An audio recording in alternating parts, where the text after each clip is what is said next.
All right, so people ask me, if I have a party and I'm trying to lose weight, what should I do?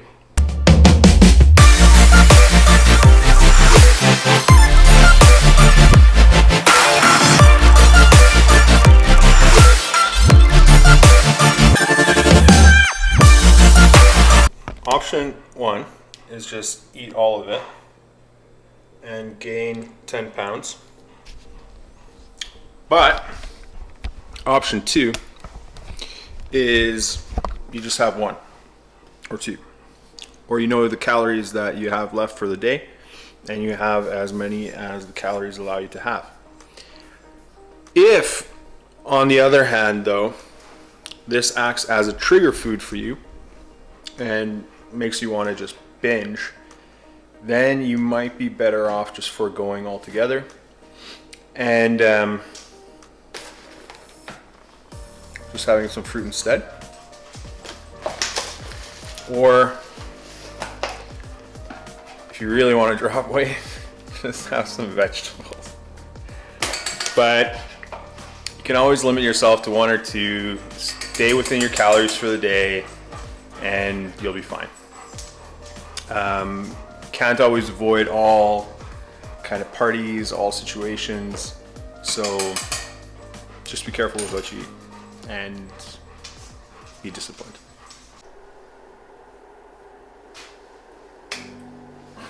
Why am I standing here naked in front of you guys? Well, because this week we're talking about insecurities, and for me,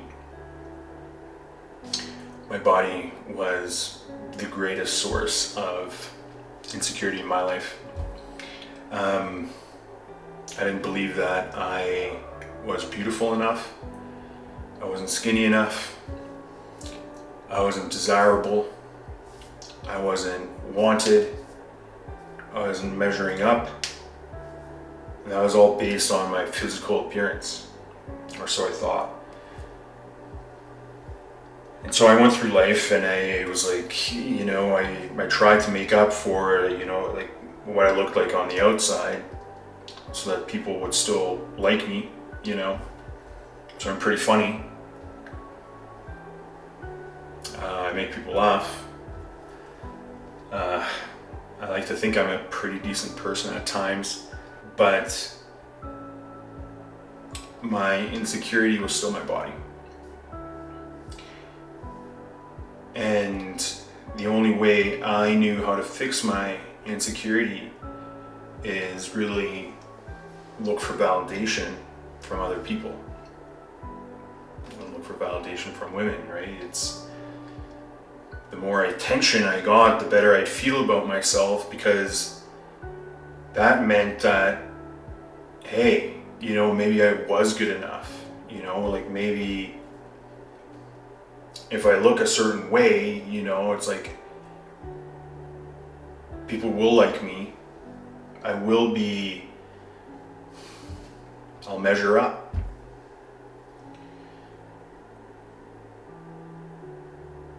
But that also led me down a dark path, and by the grace of God, I didn't completely ruin absolutely everything I hold most dear in my life.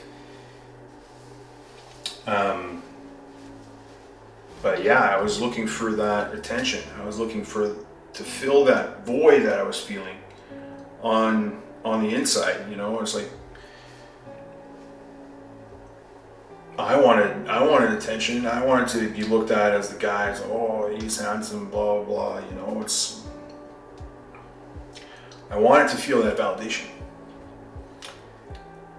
But then I realized that after I got skinny, and I still wasn't feeling secure on the inside. Getting skinny and getting more muscles or whatever, that did not bring the peace that I was looking for. Yeah, sure, people were telling me, it's like, oh yeah, you look good, blah blah, whatever. But on the inside, I still was feeling empty. I still wasn't feeling good enough, whatever, because it's like there was still, like people I was looking for, and I was still other people who were just like, well, I want their attention too. I want that person's attention. And I'm like, and you're never going to get that from absolutely everyone. And you keep comparing yourself to other people too. And it's like you compare yourself to your friends, you compare yourself to people on Instagram, compare yourself to absolutely everyone. And when you compare yourself to everyone, there's always going to be someone with a better body than you. There's always going to be someone with nicer hair, fuller lips, bigger bum. So you're never going to be perfect in the eyes of the world, in the eyes of society. That's why the only time I found peace, to this day, the only time I found peace was when I turned to God. And I gave up that need for validation. I gave up that sense of, like other people telling me, it's like, oh yeah, only if other people tell you you look good, then you're good enough. I gave that up. I gave that to God. And God came through. And I feel at peace about myself now. I can walk around, like, not naked, obviously, because that's against the law, but I can walk around shirtless and be completely fine because I don't need to fit in. I don't need people to say, oh, Josh, you're handsome, you're whatever. It's like the only person I want to look good for is my wife, and then the other person whose validation I want is God's. And if he's telling me I'm doing a good job, then that's the only validation I want. So there's this verse in the Bible in Romans 12:2. Do not conform to the pattern of this world, but be transformed by the renewing of your mind. Then you will be able to test and approve what God's will is, his good, pleasing, and perfect will. And it's about the renewal of the mind, right? And it's like, I'd encourage you guys, look at your insecurities. What are you insecure about? Search them out, write them down, journal about it, self-analyze yourself. Why is this so important to me? Why am I craving people's attention? Why am I craving people's validation? Write them down, look through it, and then spend time on working on that and trying to eliminate that.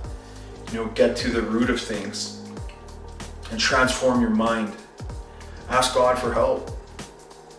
But unless you transform that mind, those insecurities are always going to linger.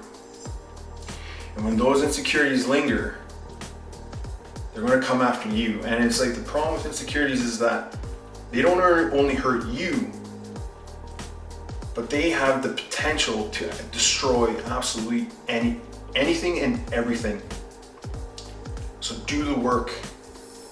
Get rid of that. And for all y'all that, are whatever, you don't believe in the Bible, that I'll try and get you there. But there's this quote that if you're ever tempted to look for outside approval, realize that you've compromised your integrity. So guys, don't look to other people to make you happy. Don't look to other people to give you peace. Instead, look inwards, do the hard work, because only you can change yourself. I believe in you guys. I'm no one special. If I can do it, so can you. But if you don't do the hard work, it's never going to get better. And those insecurities are just going to build and build and build, and eventually they'll cause some serious damage. So I believe in you guys. You can do it. And I'm going to be there encouraging you all the way. So this week we talked about insecurities and work that had to be done in terms of cleaning up your life. And for me, it's not like my life is perfect. I go through the same struggles as you at home will do too. But one thing I was reminded of this week being Passover, is the story of Moses and how God chose Moses to lead his people out of slavery and into eventually, well, he didn't actually do it, but it's like eventually lead them into the promised land. So after the 10 plagues, whatever, Pharaoh lets his people go. That famous line, "Let my people go." And again, weight loss specific here. I think we need to be set free. I think we need to be kind of let go of what used to enslave us and eventually be delivered into the promised land. However, that's tough. Sometimes it has to be more painful. Like the pain that you experience being obese has to be more painful than the eventual suffering that you're going to go through to lose the weight. Because believe me, it's going to happen. But I think when that pain becomes unbearable, you will start putting in the work. Like that will happen. However, people's pain thresholds are different. So that I'll leave up to you guys. But then the story after Passover, it's like Moses does lead his people out of Egypt, but then they're stuck in the desert for 40 years, right? And I think that's a choice that they made. And I think that desert is kind of symbolic of, if you don't get your mind right, and if you don't start hashing out these issues that led you into captivity, that led you into slavery, that led you into a life of obesity, and you don't figure this stuff out, and you don't clean up your mess at home, you don't clean up your mind, then you will be stuck in that proverbial desert. And not necessarily for 40 years, but you're going to be stuck there for a while until you're ready to do the hard work. And when you're in that desert, what they ended up doing is like they instead of focusing on God who led them out of slavery, they started building idols, the golden calf, as a kind of distraction method. Well, at least if I'm going to be in the desert, give me something to do, give me a golden calf to worship. And I think we do that too, right? It's like, well, I don't want to do the hard work of figuring out my mental barriers, my mental struggles. So instead, I'm just going to distract myself. Because distraction is always easier than actually focusing in on what you have to do and getting it done, right? Because that mental work is painful. Like you're gonna bring up a lot of like trauma, past experiences. You're gonna feel, you're gonna feel shame, you're gonna feel guilt, you're gonna feel regret. But at the end of it, once you've worked through that, then that's where that freedom comes. And that freedom is what we're all looking for, right? Like that peace, that harmony, like that is what we're ultimately searching for. Because I believe that it's like our physical bodies are just an outward appearance of what's going on in here, right? And it's like once you figure out your mind, it's like it's going to manifest into what your body looks like too. So if your mind's messed up, it's like your body is not going to be functioning properly either. So guys, that's what I'm going to leave you with for this week, a week of Passover. Be set free. Find your Moses. Let yourself be led out of that, that tyranny of obesity into freedom. But once you're free and once you start doing the work, then don't stay in the desert. Get your mind right. Put in the hard work. Put in the painful work. And then eventually we'll all get to the promised land. Thanks for watching.